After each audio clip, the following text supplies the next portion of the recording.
ഞാൻ രാജലക്ഷ്മി പിള്ളൈ, കൊച്ചിയിൽ നിന്ന്. ഇന്ന് നമ്മൾ പരാമർശിക്കാൻ പോകുന്നത് BPSC 143 ആണ്. അതായത് സ്റ്റേറ്റ് പോളിറ്റിക്സ്, ഇന്ത്യയിലെ സ്റ്റേറ്റ് പോളിറ്റിക്സ് ഉണ്ടായത് എങ്ങനെയാണ്, 1950 മുതൽ 60 വരെ, പിന്നെ 80 മുതലുള്ളത്. ഇതൊക്കെ ആയിരിക്കും 2 ചാപ്റ്ററിൽ കൂടെ നമ്മൾ പരാമർശിച്ചു പോകുന്നത്. അപ്പോൾ നമ്മുടെ നാട്ടിൽ, അതായത് ഇന്ത്യയിൽ സ്വാതന്ത്ര്യത്തിന് ശേഷം 22 സ്റ്റേറ്റ്സും 8 യൂണിയൻ ടെറിട്ടറീസ് ഉണ്ട്. അപ്പം ഇതിൻ്റെ റീജിയണലായിട്ട് പല വിധത്തിലുള്ള സോഷ്യലായിട്ടും പൊളിറ്റിക്കലായിട്ടും ഒരുപാട് വ്യത്യാസങ്ങളുണ്ട് സ്റ്റേറ്റ്സ് തമ്മിലും അതേമാതിരി യൂണിയൻ ടെറിട്ടറീസ് തമ്മിലും. ഇതിനെയൊക്കെ പരാമർശിച്ച് വരുമ്പോൾ പൊളിറ്റിക്കൽ ഓർഗനൈസേഷൻസ് എന്ന് നമ്മൾ പറയുന്നതിൻ്റെ ഉദ്ദേശം തന്നെ എങ്ങനെയാണ് ഇത് മൊബിലൈസേഷൻ ആയത്, എന്തൊക്കെയാണ് വ്യത്യാസങ്ങളുള്ളത്, എന്തൊക്കെയാണ് അസോസിയേറ്റ് ചെയ്തിട്ടുള്ളത്, ഓരോ പൊളിറ്റിക്സും ഓരോ സ്റ്റേറ്റിലും എങ്ങനെയാണെന്നുള്ളത് ആയിരിക്കും നമ്മൾ പരാമർശിച്ച് പോവുക. അപ്പോൾ ഓരോ നാഷണൽ ലെവലിലും സ്റ്റേറ്റ്സിലെ പൊളിറ്റിക്സ് നമ്മൾ പഠിച്ചിട്ടുണ്ട് നേരത്തെ. ഇപ്പൊ ഇന്ന് നമ്മൾ പഠിക്കുന്നത് സ്റ്റേറ്റ് ലെവലിലുള്ള ഇന്ത്യയിലുള്ള സ്റ്റേറ്റ്സിലുള്ള പൊളിറ്റിക്സും അവരുടെ വ്യത്യാസങ്ങളൊക്കെ പറ്റിയായിരിക്കും. അപ്പോൾ ആദ്യമായിട്ട് നമുക്ക് നോക്കാനുണ്ടാക്കുന്നത് ഈ ഇഷ്യൂല് 1950 ഇന്ത്യയുടെ വളരെ വ്യത്യാസമായ ചേഞ്ചസ് കാണുന്നുണ്ട്. അതായത് ഇൻഡിപെൻഡൻസും റിപ്പബ്ലിക്കും കഴിഞ്ഞതിന് ശേഷം സ്റ്റേറ്റ് ലെവലില് റീജിയണലായിട്ടും നാഷണൽ പൊളിറ്റിക്സിലും ഇഷ്യൂസ് ഉണ്ട്, അതേമാതിരി പ്രോബ്ലംസ് ഉണ്ട്. ലീഡർഷിപ്പ് പാറ്റേൺസ് എന്താണ്, പൊളിറ്റിക്കൽ പാർട്ടീസ് എന്താണ്, പൊളിറ്റിക്കൽ പ്രോസസ് എന്താണ്. അപ്പൊ ഇതിൽ നമ്മൾ ഈ യൂണിറ്റിൽ കൂടെ നമ്മൾ നോക്കി പരാമർശിക്കാൻ പോകുന്നത്, അതായത് സ്റ്റേറ്റ് പൊളിറ്റിക്സ് ഒരു സ്പെഷ്യലൈസ്ഡ് ഫീൽഡാണ്. പൊളിറ്റിക്സിലെ ഇന്ത്യൻ പൊളിറ്റിക്സില് ഒരു സ്പെഷ്യലൈസ്ഡ് ഫീൽഡ് ആയിട്ടാണ് നമ്മൾ അതിനെ കാണുന്നത്. അതായത് പോസ്റ്റ് ഇൻഡിപെൻഡൻസ് പീരീഡിൽ ഇതില് ഇന്ത്യൻ യൂണിയൻ എന്നുള്ളത് വരുമ്പോൾ റീഓർഗനൈസേഷൻ ചെയ്തത് 1956. അതിനു മുമ്പ് നമുക്ക് കാണാൻ പറ്റുന്നത്, ഈ റീഓർഗനൈസേഷന് മുമ്പ് 4 കാറ്റഗറീസ് ആയിരുന്നു. അതായത് സ്റ്റേറ്റ്സിന് 4 കാറ്റഗറീസ് ആയിട്ടാണ് ഡിവൈഡ് ചെയ്തിട്ടുള്ളത്, ABCD എന്ന്. അതിൽ 1960 പൊളിറ്റിക്കൽ സയന്റിസ്റ്റ് പറഞ്ഞിട്ടുണ്ട് ഇതിനെപ്പറ്റി സ്പെഷ്യലൈസ്ഡ് ആയിട്ടുള്ള ഒരു സബ്ജക്റ്റ് ആയിട്ട് പഠിക്കണമെന്ന്.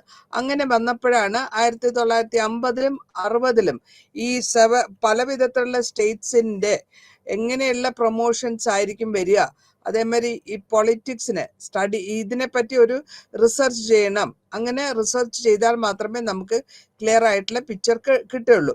അതായത് സ്റ്റേറ്റ് പൊളിറ്റിക്സ് ഇൻ ഇന്ത്യൻ്റെ ആ പെർസ്പെക്റ്റീവില് 2 സെമിനാർ നടന്നിട്ടുണ്ട്. 2 സെമിനാറിൽ ആദ്യത്തേത് നടന്നത് USA-ലാണ് 1961 യൂണിവേഴ്സിറ്റി ഓഫ് ഷിക്കാഗോയിൽ വെച്ച് നടന്നു. അടുത്തത് 1964 മസാച്യുസെറ്റ്സ് ഇൻസ്റ്റിറ്റ്യൂട്ട് ഓഫ് ടെക്നോളജിയിൽ നടന്നു. അതിനുശേഷം ഇവരുടെയൊക്കെ ഈ പ്രബന്ധങ്ങള് സ്കോളേഴ്സ് ആ സമയത്ത് ഈ 17 സ്റ്റേറ്റ്സിന്റെ 9 സ്കോളേഴ്സാണ് റിസർച്ച് ചെയ്തുകൊണ്ടിരുന്നത് ഇതിനെപ്പറ്റി. അപ്പൊ അതിന്റെ ഫൈൻഡിങ്സ് ഉണ്ടാക്കി അതിന്റെ റിപ്പോർട്ട് തയ്യാറാക്കി. ആ റിപ്പോർട്ട്, ആദ്യത്തെ റിപ്പോർട്ട്, ഫസ്റ്റ് സെമിനാറിന്റെ റിപ്പോർട്ടിന് നമ്മൾ പബ്ലിഷ് ചെയ്തത് ഏഷ്യൻ സർവേ എന്ന് പറഞ്ഞിട്ട് ജൂൺ 1961-ലാണ്. ഈ പേപ്പറിൽ കൂടെ അടുത്ത പേപ്പർ നമ്മൾ സെമിനാറിൽ കൂടെ വരുന്നത് 1964 പബ്ലിഷ് ചെയ്ത ബുക്കുണ്ട്. ആ ബുക്കിന്റെ പേരാണ് സ്റ്റേറ്റ് പൊളിറ്റിക്സ് ഇൻ ഇന്ത്യ. 1968 അത് എഡിറ്റ് ചെയ്തത് മേറൺ ആണ്. അപ്പൊ നമ്മൾ ഇവിടെ നമുക്ക് കാണാൻ പറ്റുന്ന കാര്യം, ഇക്ബാൽ നറൈൻ പറഞ്ഞിട്ട് നമ്മുടെ ഒരു എഡിറ്റർ അല്ലെങ്കിൽ ഒരു റൈറ്റർ എഴുതിയ ബുക്കാണ് സ്റ്റേറ്റ് പൊളിറ്റിക്സ് ഇൻ ഇന്ത്യ 1976. അതിൽ ഫസ്റ്റ് അറ്റംപ്റ്റ് ആണ്. ഫസ്റ്റ് അറ്റംപ്റ്റ് എന്ന് വെച്ചാൽ ഏതൊക്കെ പൊളിറ്റിക്സ് ഏതൊക്കെ ഭാഗത്തെ കവർ ചെയ്യണം എന്നുള്ളതാണ്. ഈ ഏത് ഭാഗത്തെയാണ് കവർ ചെയ്തത് ആ കാലഘട്ടത്തിലല്ല എല്ലാ സ്റ്റേറ്റ്സും ആ സമയത്ത് ഉണ്ടായിരുന്ന ആസാമും ജമ്മു കാശ്മീറും എല്ലാം. ജമ്മു കാശ്മീർ ചേഞ്ച് ചെയ്തത് August 5, 2019-ലാണ്. അതായത് 2 യൂണിയൻ ടെറിട്ടറീസ് ആയിട്ട് ജമ്മു ആൻഡ് കാശ്മീർ ആൻഡ് ലഡാക്ക്. അപ്പൊ ഇതിനു മുമ്പ് നമ്മൾ കാണുമ്പോൾ ഈ സിഗ്നിഫിക്കൻ്റ് ആയിട്ടുള്ള ചേഞ്ചസ്, എന്തൊക്കെ ചേഞ്ചസ് ആണോ പോസ്റ്റ് ഇൻഡിപെൻഡൻസ് പീരീഡിൽ വന്നത്, അതിനെയാണ് നമ്മൾ ഇവിടെ ഫോക്കസ് ചെയ്ത് വരാൻ പോകുന്നത്. ഇവിടെ നമ്മൾ പല ഒക്കേഷനിലും പൊളിറ്റിക്കൽ പാർട്ടീസ്, സ്റ്റേറ്റ് ലെവലിലുള്ള പൊളിറ്റിക്കൽ പാർട്ടീസ്, അതേമാതിരി ലീഡേഴ്സ്, അവരുടെ ഗവൺമെന്റ്സ് ഇൻഫ്ലുവൻസ് ചെയ്യുന്ന നാഷണൽ ലെവലിലുള്ള. അപ്പോൾ ഓരോ നാഷണൽ ലെവലിലുള്ളതിൻ്റെയും ചെറിയൊരു ഭാഗമായിട്ടാണ് ഇവിടെ സ്റ്റേറ്റിൽ കാണുക. പിന്നെ സെക്കൻഡറി പൊസിഷനിൽ വരുന്നത് എന്താ വെച്ചാൽ സെന്ററിനെ ഒരു സെക്കൻഡറി ലെവലിലേക്ക് നമ്മൾ കാണുന്നു. ഇവിടെ മാത്രമല്ല, ഇതിന്റെ കൂടാതെ ഇന്ത്യൻ സ്റ്റേറ്റ്സിൽ ആ സമയത്ത് കാസ്റ്റ് ഗ്രൂപ്പ് ഉണ്ട്. അതായത് ദാലിത്, OBC ആൻഡ് ബാക്കിയുള്ള കാസ്റ്റുകൾ, അതായത് ലോ ക്ലാസ് കാസ്റ്റുകളാണ് ഈ നമ്മൾ അതർ ബാക്ക്വേർഡ് കമ്മ്യൂണിറ്റി എന്ന് പറയുന്നത്. അപ്പൊ ഇവർക്കൊക്കെ ഈ പൊളിറ്റിക്സിനെ പറ്റി എന്താണെന്ന്, ഇഷ്യൂസ് എന്താണെന്ന് പഠിക്കണം. ആ പഠിച്ചതാണ് സിംഗിളായിട്ടും പല സ്റ്റേറ്റ്സിനെയും ഇൻവോൾവ് ചെയ്യിച്ചിട്ടാണ് ഡിഫറെന്റ് സ്റ്റേറ്റ്സിനെ കമ്പാരിസൺ ചെയ്യുന്നു, പൊളിറ്റിക്സിനെ പറ്റി കമ്പാരിസൺ ചെയ്യുന്നു. അത് 2 വോളിയമായിട്ട് എഴുതുന്നു. ആ 2 വോളിയത്തിന്റെ പേരാണ് dominance and the state power in modern India, decline of social order, volume 1 and volume 2. Edit ചെയ്തത് ഫ്രാങ്ക്സിൻ ആണ്. ഇനി MSA റാവു ഒരു പബ്ലിഷ് ചെയ്യുന്നുണ്ട് 1989, അതേമാതിരി 90-ലും. അവിടെ ചേഞ്ചിങ് പാറ്റേൺസ് ഓഫ് പവർ റിലേഷൻസിനെയാണ് പറഞ്ഞു വരുന്നത്. അപ്പൊ അവിടെ അതിനുശേഷം ഇവിടെ ഒരു ക്വസ്റ്റ്യൻ അറൈസ് ചെയ്യുന്നുണ്ട്. അതായത് changing phase of Indian legislative assemblies എന്ന് പറഞ്ഞിട്ട് എഡിറ്റ് ചെയ്തത് ക്രിസ്റ്റഫർ ആണ്. സഞ്ജയ് കുമാർ അതിനെ തന്നെ പബ്ലിഷ് ചെയ്തു 2009.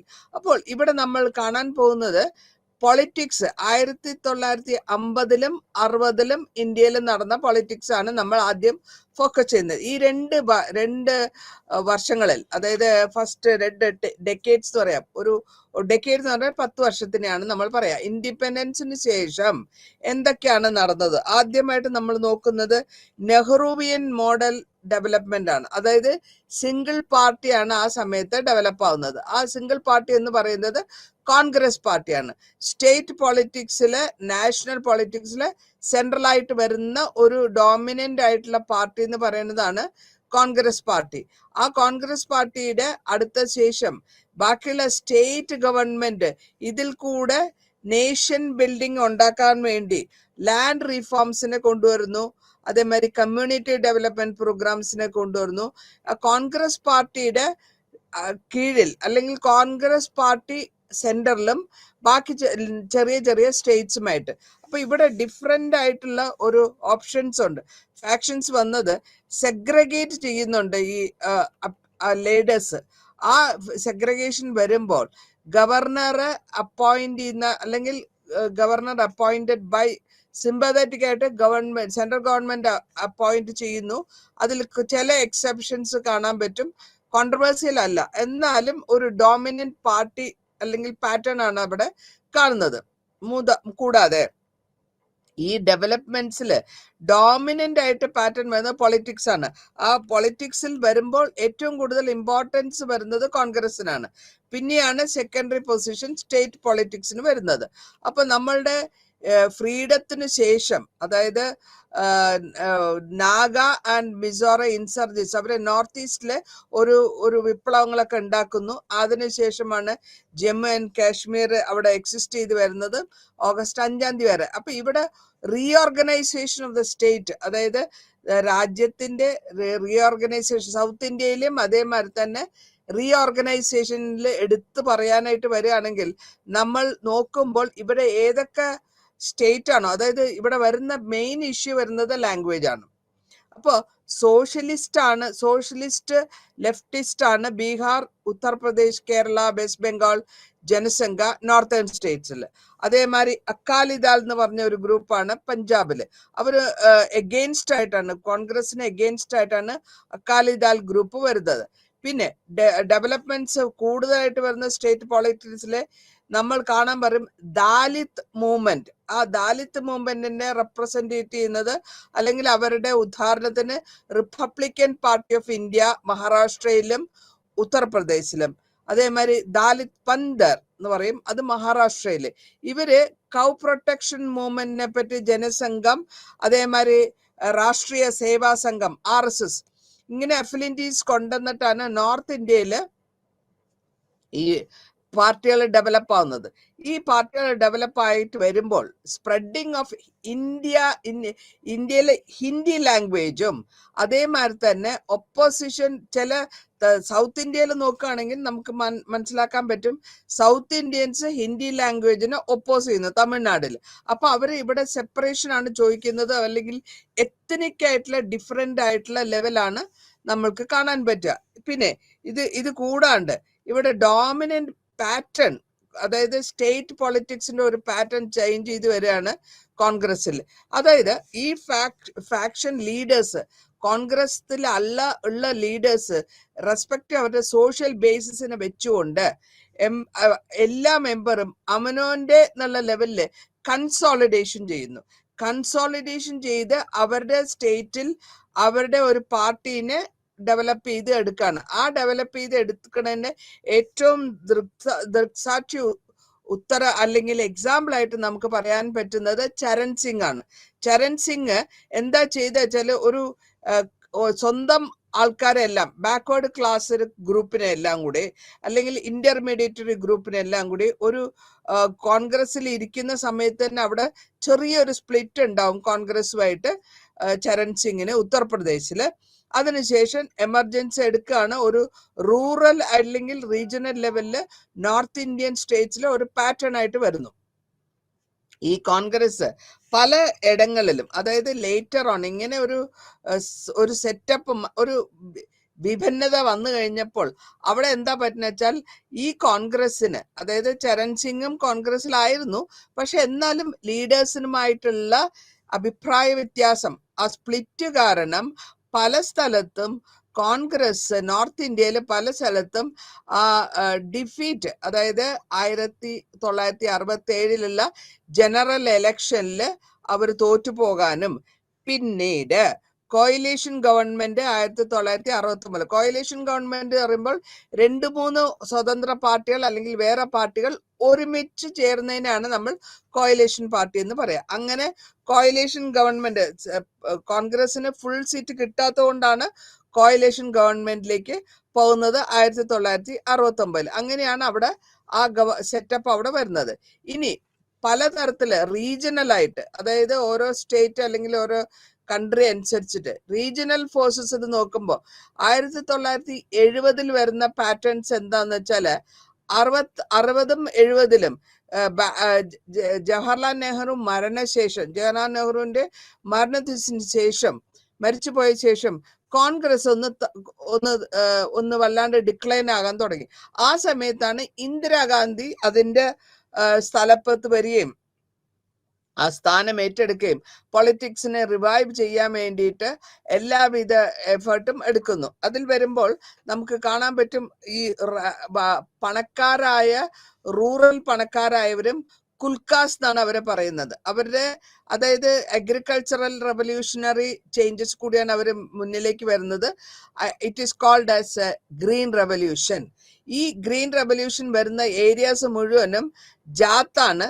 യുപിയില്, Haryana, Punjab, Yadavas and Kurmis in Bihar, eastern യുപിയില് അതേമാതിരി അത്രയും പേര്, റെഡ്ഡീസ് ആൻഡ് കമ്മാസ് ഇൻ ആന്ധ്രാപ്രദേശില്, വോൾഗിയാസ് ആൻഡ് ലിംഗിയാസ് ഇൻ കർണാടക. ചരൺ സിംഗിന്റെ പാർട്ടി, ആ പാർട്ടിയുടെ പേരാണ് ഭാരതീയ ക്രാന്തി ദാൽ. അപ്പോ മെയിൻ ഫോക്കസ് വന്ന് അഗ്രേറിയൻ അജണ്ടയാണ്. അഗ്രേറിയൻ എന്ന് വെച്ചാൽ കൃഷി സംബന്ധമായ അജണ്ടയാണ് കൂടുതലായിട്ട് അതിൽ ഫോക്കസ് ചെയ്യുന്നത്. ഈ ലീഡർഷിപ്പിൽ കൂടെ, ഈ പ്രൊവൈഡ് ചെയ്തിട്ടുള്ള ലീഡർഷിപ്പിൽ കൂടെ സ്റ്റേറ്റ് പൊളിറ്റിക്സ് നോർത്ത് ഇന്ത്യ 20 വർഷം 2 decades ആണ് അത് പോയിക്കൊണ്ടിരിക്കുന്നത്. ഇതിൽ കൂടാണ്ട് സ്റ്റേറ്റ് ലെവൽ ലീഡേഴ്സ് ബീഹാറില്, ഹരിയാനയില് ഡോമിനേറ്റ് ചെയ്യാൻ തുടങ്ങി. അതിനുശേഷം സ്റ്റേറ്റ്സില്, റീജിയണൽ ലെവലില് ബാക്കിയുള്ള leaders, social basis, agriculture, agrarian classes emerge ചെയ്ത് വരുന്നു ഉത്തർപ്രദേശില്. കൂടാതെ റീജിയണൽ ഇഷ്യൂസ് ഡിമാൻഡിങ് ചെയ്യുന്നത്, അതായത് സെൻട്രൽ സ്റ്റേറ്റിന്റെ റിലേഷൻഷിപ്പിനെ പറ്റിയും, ഗവർണർ ആരെങ്കിലും സിമ്പതറ്റിക് ആണെങ്കിൽ, ഡോമിനന്റ് പാർട്ടിയായ അപ്പോയിന്റ്മെന്റ് ചെയ്തിട്ടുള്ള ഗവർണർ എപ്പോഴും ഡോമിനന്റ് പാർട്ടിയായി സിമ്പതറ്റിക് ആയിട്ടുള്ള കോൺഗ്രസിലായിരിക്കും. അപ്പൊ കോൺഗ്രസ് കോൺഗ്രസ് പാർട്ടീനെ ക്വസ്റ്റ്യൻ ചെയ്യും, അവിടെ ഡിമാൻഡ് ചെയ്യുന്നു. ചേഞ്ച് ആണ്, സ്റ്റേറ്റ് ആൻഡ് സെൻട്രൽ റിലേഷൻഷിപ്പിനെ പറ്റിയുള്ള ചേഞ്ചിനെ പറ്റി അവർ ക്വസ്റ്റ്യൻ ചെയ്യാൻ തുടങ്ങി. പിന്നെ നമുക്ക് കാണുന്നത് കോർഡിനേഷൻ ആണ്. കോർഡിനേഷൻ ബിറ്റ്വീൻ രാജ്യത്തുള്ള റീജിയണൽ ലീഡേഴ്സും പൊളിറ്റിക്കൽ പാർട്ടീസും തമ്മിൽ ഒരു സംശയമായി വരുന്നത്.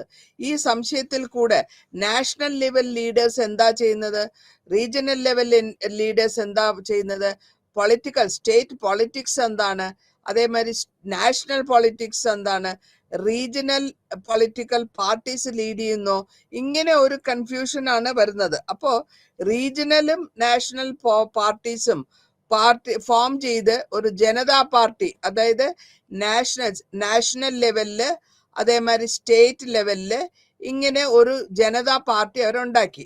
ഈ ജനതാ പാർട്ടിയുടെ സെൻട്രലിലും അതേമാതിരി സ്റ്റേറ്റ്സിലും ഇൻട്രൊഡ്യൂസ് ചെയ്യാൻ വേണ്ടി ചില പരിപാടികളൊക്കെ കൊണ്ടുവരികയും ചെയ്തു. അങ്ങനെ വരുന്നതിനാണ് മണ്ഡൽ കമ്മീഷൻ എന്ന് പറയും. അപ്പോയിന്റ്മെന്റ് മണ്ഡൽ കമ്മീഷൻ വരുന്നു. ആ മണ്ഡൽ കമ്മീഷൻ വഴി ഇൻട്രൊഡ്യൂസ് ചെയ്യുന്നത് എന്താ വെച്ചാല് ബാക്ക്വേർഡ് ക്ലാസസിന്, ബീഹാറിലും ഉത്തർപ്രദേശിലും ഉള്ള ബാക്ക്വേർഡ് ക്ലാസ്സിലുള്ളവർക്ക് റിസർവേഷൻ കൊടുക്കുക. സ്റ്റേറ്റ് ലെവലിലും നാഷണൽ പൊളിറ്റിക്സിലും അവർക്ക് റിസർവേഷൻ കൊടുക്കുകയാണ് ഈ മണ്ഡൽ കമ്മീഷൻ വഴി ഉദ്ദേശിച്ചത്. പിന്നെ സ്റ്റേറ്റ് ലെവലിലുള്ള ലീഡേഴ്സും പാർട്ടിക്കാരും ലീഡർഷിപ്പ് മാത്രം മാറ്റുകയല്ല ചെയ്തത്. ഓർഗനൈസേഷൻ, അതായത് കോൺഗ്രസിന്റെ ഓർഗനൈസേഷൻ, അതിന്റെ തലപ്പത്തിരിക്കുന്നത് ഇന്ദിരാഗാന്ധിയാണ്. അവിടെ ആ സെൻട്രൽ സ്റ്റേറ്റ് റിലേഷൻഷിപ്പാണ്.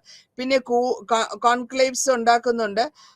അതേമാതിരി കോൺക്ലേവ്സ്, അതായത് ഒപ്പോസിഷൻ എതിർക്കുന്ന പാർട്ടികൾ, അതില് രാജ് മന്നാർ കമ്മീഷൻ, തമിഴ്നാടില് ഒരു കമ്മീഷൻ ഏർപ്പാട് ചെയ്യുന്നു. ആ കമ്മീഷന്റെ പേരാണ് രാജ് മന്നാർ കമ്മീഷൻ.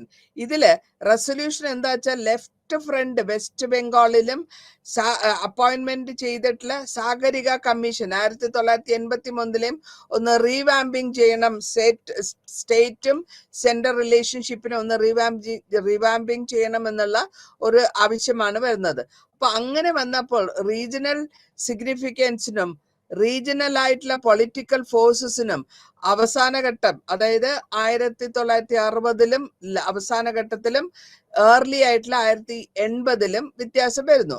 ലീഡർഷിപ്പ്, കോൺഗ്രസിന്റെ ലീഡർഷിപ്പ് ആ സമയത്ത്, അതായത് ഇന്ദിരാഗാന്ധിയുടെ ലീഡർഷിപ്പിനെ JP മൂവ്മെന്റ് ചാലഞ്ച് ചെയ്യാണ്. എന്നിട്ട് ഗുജറാത്തിലെ അവർ എഡ്യൂക്കേഷൻ കൊണ്ടുവരാണ് 1970. ഈ റീജിയണൽ ഫോഴ്സസ് വന്നപ്പോ JP ഗവൺമെന്റ്, അതായത് JP മൂവ്മെന്റ് അലഹബാദ് കോടതിയില് ഇന്ദിരാഗാന്ധിക്ക് എഗെയിൻസ്റ്റ് ആയിട്ട് കേസ് പോയി. ഈ കേസിൽ കൂടി അവര് സെന്റർ, അപ്പൊ ആ സമയത്ത് എന്താ ചെയ്ത വെച്ചാല് സെന്റർ ഒരു എന്താണ് എമർജൻസി എന്നുള്ള ഒരു കസ്റ്റമറി എടുക്കാണ്. 20 months എമർജൻസി ഡിക്ലെയർ ചെയ്യുന്നു അലഹബാദ് കോർട്ടിന്റെ വേർഡിക്റ്റിന് ശേഷം. അപ്പോൾ ഈ എമർജൻസി വന്നപ്പോൾ പലതരത്തിലുള്ള റീജിയണൽ ലീഡേഴ്സ് ആയ ചരൺ സിംഗ് നാഷണൽ ലെവൽ പൊളിറ്റിക്സിലേക്ക് എത്തി. അതേമാതിരി തന്നെ ഇതിന്റെ കൂടെ ബാക്കിയുള്ള സ്റ്റേറ്റ് ലെവൽ ലീഡേഴ്സ് ആയ കാപ്പുരി താപ്പൂർ ഇൻ ബീഹാറില്, ദേവിലാൽ ഇൻ ഹരിയാന, എല്ലാരും അവനവന്റെ സ്ഥലത്ത് വലിയ വലിയ ലീഡേഴ്സ് ആയിട്ട് സ്ഥാനം ഏൽക്കുകയും അവരുടെ പാർട്ടിക്ക് വേണ്ടി അല്ലെങ്കിൽ അവരുടെ റീജിയണൽ എന്തൊക്കെ ചെയ്യാൻ പറ്റുമോ അതൊക്കെ അവർ ചെയ്യുന്നു. ഇനി നമുക്ക് കാണാൻ പറ്റുന്നത് 1980 മുതലുള്ള സ്റ്റേറ്റ് പൊളിറ്റിക്സ് ആണ്. ഇവിടെ 80 വരുമ്പോഴത്തേക്കും ഐഡന്റിറ്റി, ഓരോരുത്തരുടെ ഐഡന്റിറ്റിനെയാണ് നമ്മൾ ഇവിടെ ഫോക്കസ് ചെയ്യുന്നത്. ഇന്ത്യയുടെ പൊളിറ്റിക്സ് സ്റ്റേറ്റിലും നാഷണൽ ലെവലിലും പൊളിറ്റിക്സില് ഫ്രീക്വൻസി കോയിലേഷൻ വന്നതുകൊണ്ടും നാഷണൽ ലെവലിലും സ്റ്റേറ്റ് ലെവലില് പിന്നെ globalisation, emergence, generation of leadership, ഒരുപാട് ലീഡേഴ്സ് വരുന്നു. അത് മാത്രമല്ല അവര് അസേർഷൻ ചെയ്യുന്ന മൾട്ടിപ്പിൾ ഐഡന്റിറ്റീസ്, ആ ഐഡന്റിറ്റി ബേസ് ഓൺ എത്തനിസിറ്റിയാണ് അവര് വരുന്നത്. അതായത് കാസ്റ്റ് ബേസോ അല്ലെങ്കിൽ ദാലിത്തും ബാക്ക്വേർഡ് ക്ലാസ്സുമാണ് ഈ സമയത്ത് കൂടുതലായിട്ട് അവിടെ അസേർട്ട് ചെയ്ത് നിൽക്കുന്നത്. ട്രൈബ്, ലാംഗ്വേജ്, ഫാർമേഴ്സിന്റെ, അതായത് കർഷകരുടെ മൂവ്മെന്റ്സ്, ഇൻസർജൻസി നോർത്ത് ഈസ്റ്റില്, Jammu and Kashmir, Punjab, autonomy movements, ഇങ്ങനെ ഈ മൂവ്മെന്റ്സ് പല വിധത്തിലുള്ള മൂവ്മെന്റ്സ് വരികയും ആ മൂവ്മെന്റ്സ് ഡെവലപ്പ് ആവുന്ന സമയത്ത് നമുക്ക് ആ പെർട്ടിക്കുലർ പീരീഡിനെ നമ്മൾ വിളിക്കുന്നത് ന്യൂ സോഷ്യൽ മൂവ്മെന്റ് എന്ന പീരീഡ് എന്നാണ്. അപ്പൊ ഇവിടെ കൂടെ ഡെവലപ്മെന്റ് അവര് സ്റ്റേറ്റ് പോളിസികളിലും ഫീച്ചേഴ്സിലും കൊണ്ടുവന്നു. അതിനുശേഷം ഈ ബാക്ക്വേർഡ് ക്ലാസ്, അതായത് നോർത്ത് ഇന്ത്യയിലെ ബാക്ക്വേർഡ് ക്ലാസ്സും ദാലിത്തിനെയും കോൺട്രിബ്യൂട്ട് ചെയ്യുന്ന, അവരെ കൊണ്ട് പൊളിറ്റിക്സിൽ എത്രത്തോളം കോൺട്രിബ്യൂഷൻ ചെയ്യിക്കാൻ പറ്റുന്നുള്ള ഒരു അസർഷൻ ആണ് നമ്മൾ ഇവിടെ കാണുന്നത്. സൗത്ത് ഇന്ത്യയിൽ അതേമാതിരി തന്നെ ഇവിടെ ദാലിത്ത് പൊളിറ്റിക്കൽ ലെവലിൽ ഇൻവോൾവ് ആവുകയും നോർത്ത് ഇന്ത്യയിൽ അങ്ങനെ ഇൻവോൾവ് ആയതിനു ശേഷം അവര് DSP എന്നൊരു പാർട്ടി ഉണ്ടാക്കുന്നു. ബാക്ക്വേർഡ് ക്ലാസ്സസ് ആണ് ഇതിലുള്ള ഇൻകാർണേഷൻസിന് മുഴുവനും ജനതാദൾസ് ഉണ്ട്. പിന്നെ ബീഹാർ, ഉത്തർപ്രദേശ്, അതായത് നോൺ പാർട്ടി ഫ്രണ്ടിലേക്ക് വന്നിട്ട് ഒരു പുതിയ അഡീഷൻ, പുതിയ ഡയമെൻഷൻ ആണ് സ്റ്റേറ്റ് പൊളിറ്റിക്സിന് അവര് കൊടുക്കുന്നത്. പിന്നെ നമ്മൾ കാണുന്നത് എന്താ വെച്ചാൽ പണക്കാരായ കർഷകർ, അതായത് പണക്കാരായ ഫാർമേഴ്സ് ഒരു ഫോർമേഷൻ ഉണ്ടാക്കുന്നു. BKUS എന്ന് പറയും, ഭാരതീയ കിസാൻ യൂണിയൻ. കിസാൻ എന്ന് വെച്ചാൽ കർഷകൻ എന്നർത്ഥം. ഭാരതീയ കിസാൻ യൂണിയൻ എന്ന് വെച്ചാൽ ഭാരതത്തിലെ കർഷകരുടെ കൂട്ടായ്മ. UP-യില്, പഞ്ചാബില്, ഛത്തീസ്ഗഡ്, മഹാരാഷ്ട്രയില്, അതേമാതിരി ഗുജറാത്തില്, കർണാടകയില് ഇങ്ങനെയൊക്കെ ഒരു ഗ്രൂപ്പ് ഉണ്ടാക്കുകയും 1970 അവര് കുൽക്കാസ് എന്ന് പറഞ്ഞ നോർത്തിൽ ഉണ്ടായിരുന്ന മാതിരി തന്നെ ഇവിടെ ഡിഫറൻസ് ഉണ്ട്. അതേമാതിരി ഫോർമൽ ആയിട്ടുള്ള ഗ്രീൻ റെവല്യൂഷൻ, ലാൻഡ് റീഫോമിന്റെ ഷെയർ എത്രത്തോളം പൊളിറ്റിക്കലായിട്ട് ഡിവൈഡ് ചെയ്യണം, എന്തൊക്കെ പ്രോഡക്ട്സ് ആയിരിക്കണം എന്നൊക്കെയാണ് ഇതിൽ കൂടെ അവർ പരാമർശിച്ചു പോകുന്നത്. പിന്നെ ഇതിനുശേഷം നമുക്ക് കാണാൻ പറ്റുന്നത് ഗ്ലോബലൈസേഷൻ വരികയും ആ ഗ്ലോബലൈസേഷന് ശേഷമുള്ള ഇമ്പാക്ട് എന്തൊക്കെയാണ്. ലാസ്റ്റ് ഡെക്കേഡില് 20ാം നൂറ്റാണ്ടിൽ ഗ്ലോബലൈസേഷൻ വീക്കൻ ചെയ്യുന്നു. ഈ വീക്കൻ സെൻട്രലില് വീക്കൻ ആവുന്നു. അപ്പൊ ഓട്ടോണമസ് ആയിട്ടുള്ള പ്ലേയേഴ്സ് നാഷണൽ ലെവലിലും സ്റ്റേറ്റ് ലെവലിലും വരുന്നു. കൂടാതെ ഫോറിൻ ഡയറക്റ്റ് ഇൻവെസ്റ്റ്മെന്റ്, FDI എന്ന് പറയും, അതിനും വലിയ ഇമ്പാക്ട് ഒന്നും കാണുന്നില്ല. അപ്പോൾ ലിബറലൈസേഷൻ കൂടെ വന്നപ്പോൾ കോമ്പറ്റീഷൻ പല വിധത്തിലും സ്റ്റേറ്റ്സില് അവര് ഉദ്ദേശിക്കുന്നത് ഇൻവെസ്റ്റ്മെന്റ്സ് ആണ്. ആൾക്കാരുടെ കയ്യിൽ നിന്ന് അല്ലെങ്കിൽ സ്റ്റേറ്റുകളിൽ പല വിധത്തിലുള്ള ഇൻവെസ്റ്റ്മെന്റ് ആണ് അവര് എക്സ്പെക്ട് ചെയ്യുന്നത്. അപ്പൊ നമ്മൾക്ക് ഇവിടെ ഫെഡറലിസം വിത്തൗട്ട് എ സെന്റർ എന്നുള്ള ഒരു ലെവലിലേക്ക് പോവുകയാണ് ഇന്ത്യ. ഗ്ലോബലൈസേഷൻ ശേഷം ഇന്ത്യ ചെറിയ ഇൻഡിപെൻഡന്റ് ആയിട്ടുള്ള സ്റ്റേറ്റ്സ് ആയിട്ട് വരികയും അവരവരുടേതായ അജണ്ടകൾ കൊണ്ടുവരികയും നെഗോഷിയേറ്റ് ചെയ്യുന്നു. ഡയറക്റ്റ് ആയിട്ടും ഇന്റർനാഷണൽ ഡോണേഴ്സുമായിട്ട് അവര് നെഗോഷിയേറ്റ് ചെയ്യുന്നു. അപ്പോൾ ഗ്ലോബലൈസേഷന്റെ റിസൾട്ട് കാരണം ഈ ഇന്റർ ഗവൺമെന്റൽ ഇൻസ്റ്റിറ്റ്യൂഷൻസ് ഇങ്ങനെ കുറഞ്ഞു വരാൻ തുടങ്ങി. അപ്പൊ ഇന്റർ ഗവൺമെന്റൽ കോഓപ്പറേഷനും ഇന്റർ ജുഡിസ്ഡിക്ഷണൽ കോമ്പറ്റീഷനും അവിടെ തലപ്പെടുത്തു. ഇനി ഈ അടുത്ത സ്റ്റേജ്, അതായത് ഗ്ലോബലൈസേഷന്റെ അടുത്ത സ്റ്റേജിൽ കാണുന്നത് എന്താ വെച്ചാൽ 2 or 3 പാർട്ടികൾ, അതായത് അവരാണ് പ്രിൻസിപ്പൽ പാർട്ടീസ് ആയിട്ട് എമർജ് ആവുക. ആ പാർട്ടികള് ഏതിനെ ബേസ് ചെയ്തിട്ടായിരിക്കും? റീജിയൻ, റിലീജിയൻ അല്ലെങ്കിൽ കാസ്റ്റ്, ഇങ്ങനെ വന്നിട്ട് അവര് പോസ്റ്റ് ഇലക്ഷൻ ടൈമിലും പ്രീ ഇലക്ഷൻ ടൈമിലും ഒക്കെ അവര് ഫ്രോണ്ടിയേഴ്സിലെ കോalition ഗവൺമെന്റിന് വേണ്ടി ആർഗ്യുമെന്റ് ചെയ്യുന്നു. ഈ ഗ്ലേറിംഗ് ആയിട്ടുള്ള എക്സാമ്പിൾസ് നമുക്ക് കാണാൻ പറ്റുന്നത് BSP ഉത്തർപ്രദേശില്, പഞ്ചാബില്, മധ്യപ്രദേശില്, Samajwadi party, Rashtriya Lok Dal, Indian Rashtriya Lok Dal, Rashtriya Janata Dal, national Congress party, Akali Dal in north Indian സ്റ്റേറ്റ്സിൽ. അപ്പോ Biju Janata Dal in Odisha in eastern പാർട്ടില്, തെലുഗുദേശം പാർട്ടി തെലുങ്കാനയില്, AIDMK Anna Dravida Munnetra Kazhagam and Dravida Munnetra Kazhagam in south India, Shiv Sena in western India. അപ്പോ നോർത്ത് ഈസ്റ്റ് റീജിയണൽ പാർട്ടീസ് ഇങ്ങനെ പല വിധത്തിലുള്ള പാർട്ടീസ് ആയിട്ട് മാറി ഉരുത്തിരിഞ്ഞു വരികയാണ്. അപ്പോൾ ഈ പൊളിറ്റിക്കൽ പാർട്ടീസ് ജനറലി ഫോക്കസ് ചെയ്തു വരുന്നത് ഇലക്ടറൽ മൊബിലൈസേഷൻ ആണ്. അപ്പോ പുതിയതായിട്ടുള്ള ഫോഴ്സസ് ആയ ദാലിത്ത്, OBC ഒക്കെ നോൺ ഇലക്ട്രൽ മൊബിലൈസേഷൻ സ്റ്റേറ്റിലേക്ക് വരുന്നു. അപ്പൊ ഇതിന് ശേഷം ഇവിടെ പൊളിറ്റിക്കലും സോഷ്യലുമായിട്ടുള്ള അലോ ചെയ്യാത്ത ഓരോ സിംഗിൾ ഫോഴ്സിനെയും ഡോമിനേറ്റ് ചെയ്യാനും ഇന്ത്യൻ സ്റ്റേറ്റ് പൊളിറ്റിക്സിലേക്ക് അവർക്ക് ഒരു ഷെയർ വേണം, പൊളിറ്റിക്കൽ പവറിന്റെ ഷെയർ വേണം എന്നുള്ള റിക്വസ്റ്റ് വരികയാണ്. ബ്രോഡ് ആയിട്ടുള്ള ഐഡിയോളജിക്കൽ ബേസിസില് കോയിലേഷൻ ഗവൺമെന്റില് റൂളിങ്ങില് മെയിൻ കോസ് എന്താന്ന് വെച്ച് കഴിഞ്ഞാല് ഫോർമേഷൻ, പ്രാക്ടിക്കൽ ആയിട്ടും പൊളിറ്റിക്കൽ ആയിട്ടുള്ള കൺസിഡറേഷൻ ആണ് വരുന്നത്. പിന്നെ ഇൻസർജൻസീസ്, സ്റ്റേറ്റ് പൊളിറ്റിക്കിലെ ഇൻസർജൻസീസ് വരുന്നു. ഇൻസർജൻസി വരുന്നത് എങ്ങനെയാ വെച്ചാൽ റിലേറ്റ് ചെയ്യുന്നത് സെൻട്രൽ പ്ലേസ് പൊളിറ്റിക്സിന്റെ സെവറൽ സ്റ്റേറ്റ്സ് ഉണ്ട്. അതായത് നോർത്ത് ഈസ്റ്റ് ഇന്ത്യ, പഞ്ചാബ് 1980-ൽ, ജമ്മു കാശ്മീർ അതുവരെ ഒരു സ്റ്റേറ്റ് ആയിരുന്നത് ഒരു യൂണിയൻ ടെറിട്ടറി വിത്ത് ലഡാക്ക് ഇങ്ങനെയായിട്ട് മാറുകയാണ്, തിരിഞ്ഞു വരികയാണ്. ഇപ്പൊ ഈ ഡെവലപ്മെന്റിൽ പൊളിറ്റിക്സിന്റെ റെസ്പെക്റ്റീവ് സ്റ്റേറ്റ്സിലും സീരിയസ് ആയിട്ടുള്ള റിപ്പർക്കേഷൻ നോക്കുമ്പോൾ നമുക്ക് ഇൻസർജൻസിന്റെ റിലേറ്റഡ് ആയിട്ടുള്ള issues, development, Inter ethnic relations, autonomy, self determination, ഇതൊക്കെയായിരുന്നു അതിന്റെ പ്രോബ്ലംസ്. അപ്പൊ ഇൻസർജൻസിയുടെ കാലഘട്ടത്തിൽ നേഷൻ സ്റ്റേറ്റ് റെഫറൻസ് നടക്കുകയും അതിൽ കൂടി അവര് ഡെവലപ്മെന്റ് ഇഷ്യൂസ് ഡെവലപ്മെന്റ് ചെയ്യാനും ഇന്റർ എത്തനിക് റിലേഷൻസും ഓട്ടോണമിയും സെൽഫ് ഡിറ്റർമിനേഷനാണ് അവർ ഉദ്ദേശിക്കുന്നത്. അപ്പൊ ഇൻസർജൻസിയിൽ ഡയറക്റ്റ് ആയിട്ട് നേഷൻ സ്റ്റേറ്റിൽ വരുമ്പോൾ ഇവിടെ നമുക്ക് പല വിധത്തിലുള്ള എത്തനിക് റൈറ്റ്സ്, അതായത് കലഹങ്ങൾ, കോൺഫ്ലിക്ട്സ് ഉണ്ടാവുന്നു, എത്തനിക് പ്രോബ്ലംസ് ഉണ്ടായിരുന്നു.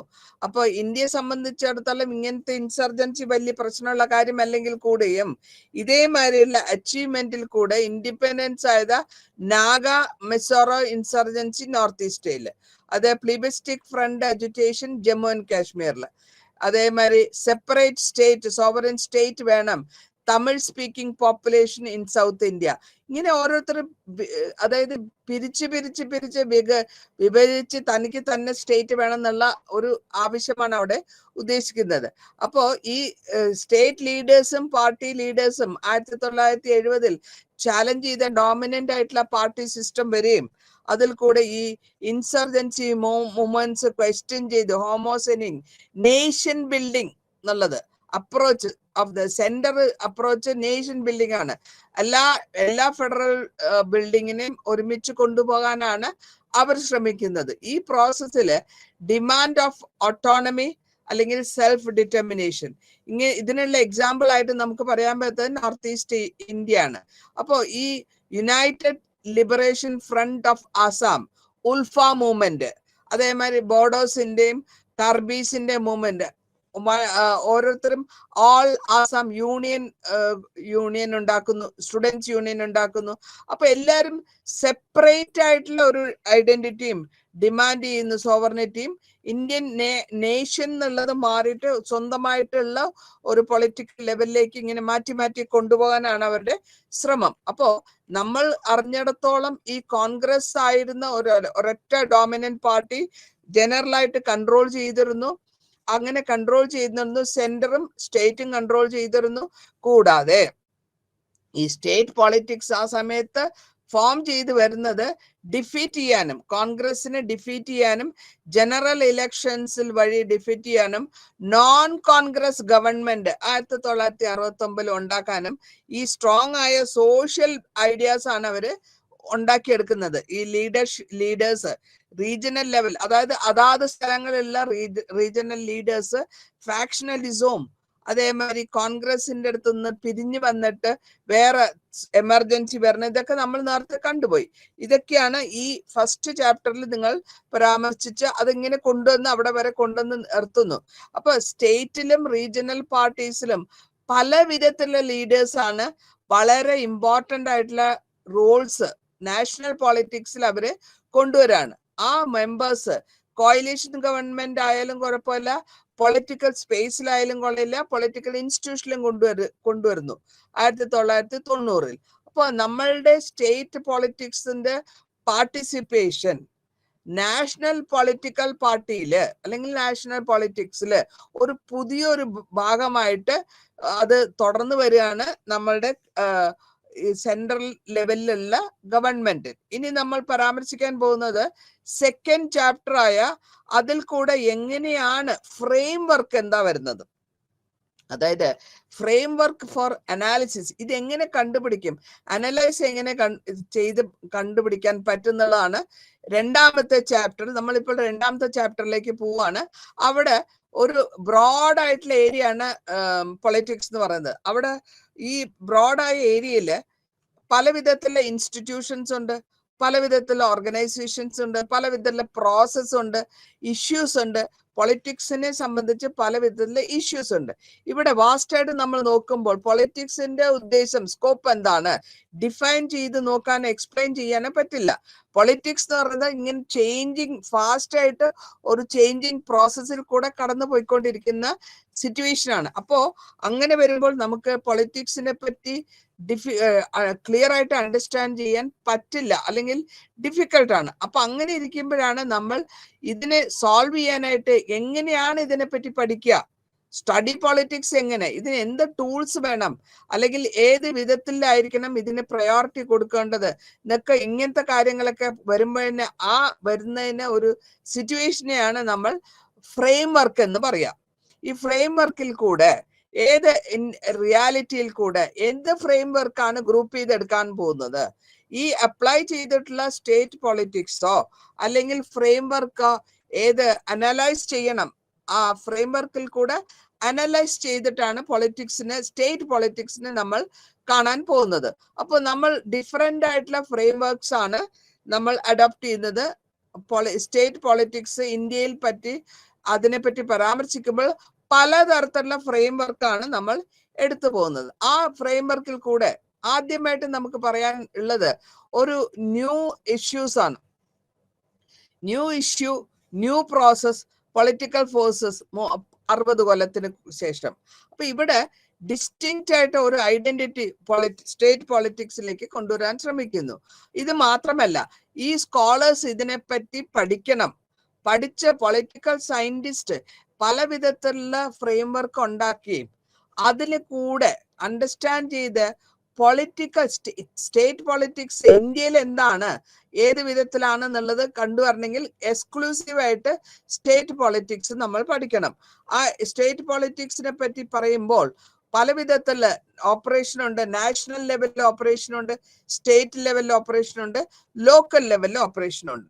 കാറ്റഗറൈസ് ചെയ്ത് വരുമ്പോൾ, കാറ്റഗറൈസേഷൻ എന്നാണ് പറയാ, അതിന് ഫ്രെയിം വർക്കിന് നമുക്ക് ഓരോ വിധത്തിലും ഓരോ ലെവലിലാണ് നമ്മൾ അത് അപ്ലൈ ചെയ്ത് എടുക്കേണ്ടത്.